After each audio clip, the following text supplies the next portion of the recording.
ఈయన చేతులు చేసుకొని బాగున్నావా సార్ అని అడిగినట. బాగున్నారా సార్, ఆరోగ్యం ఎలా ఉంది? కేసీఆర్ను ఆత్మీయంగా పలకరించిన సీఎం రేవంత్ రెడ్డి. కేసీఆర్ వద్దకే వెళ్ళి నమస్కరించి యోగక్షేమాలు అడిగిన సీఎం. అసెంబ్లీలో సరికొత్త సాంప్రదాయానికి తెరలేపిన ముఖ్యమంత్రి రేవంత్ రెడ్డి. రాగానే లేచి నిలుచున్న కేసీఆర్. 17 మంది ఎమ్మెల్యేలు కూడా లేచి నిలబడ్డారంట.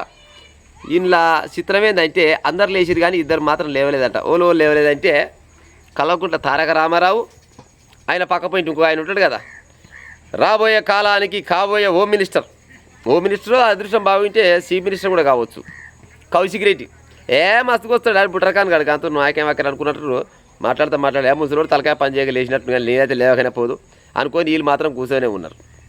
ఇక దీనికి సోషల్ మీడియాలో నిన్న నుంచి ఇప్పటిదాకా బీఆర్ఎస్లు ఏం పెడతారు అనుకుంటారు? సింహం ఎక్కడ కూర్చున్నా సింహమే, ఎవడైనా సింహం కాడికే రావాలని ఎవరు పెడతాడు. ఇంకా కాంగ్రెస్ వాళ్ళు పెడతారు, సభ్యత సంస్కారం అంటే మాది, శత్రువునైనా ప్రేమించే గుణం మాది మా రేవంత్ రెడ్డి దాన్ని వీళ్ళు పెడుతురు వాళ్ళు పెడుతురు కానీ